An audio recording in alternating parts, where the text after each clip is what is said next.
الحياة سكولسي. بسم الله الرحمن الرحيم. السلام عليكم ورحمة الله وبركاته. إن شاء الله تعالى ما أنت وحنا نجندونا مادة علمية بالشدة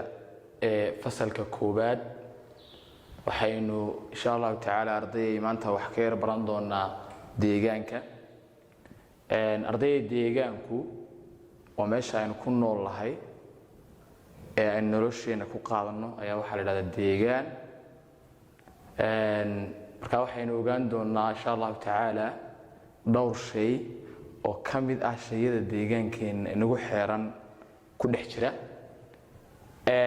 arday waxa ugu horeeyay inuu maanta baran doonaa waa cirku waxa xagga sare ku yaala waa deegaan xagga sare ku yaala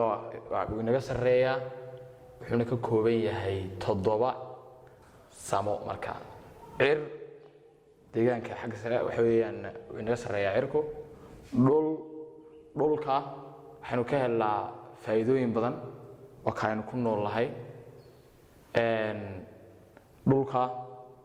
waxa ka dhisan guryaheena wuxuuna ku sareeysan yahay dhammaan nolosheena oo dhan cuntada aynu cunaa waxay ka soo baxdaa dhulka biyaha aynu cabnaa waxay ka soo baxaan dhulka waxa lagu kaydiyaa dhulka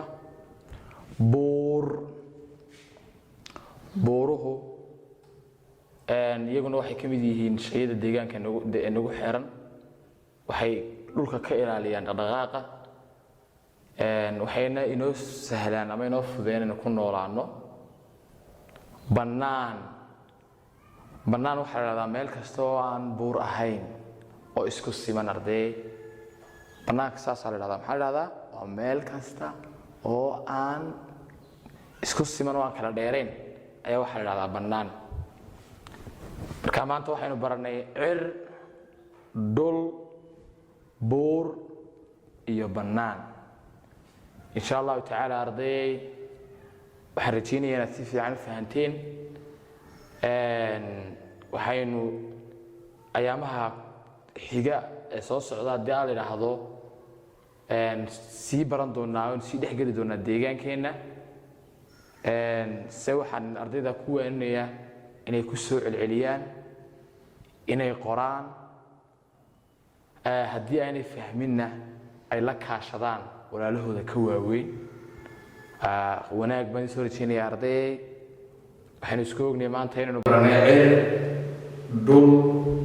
buur iyo banaan waxaynu ballanay in la xifdiyo soo dadaalo wixii lagu soo dadkay inuu soo daro وما سنتي نسمع على رحمة الله وبركاته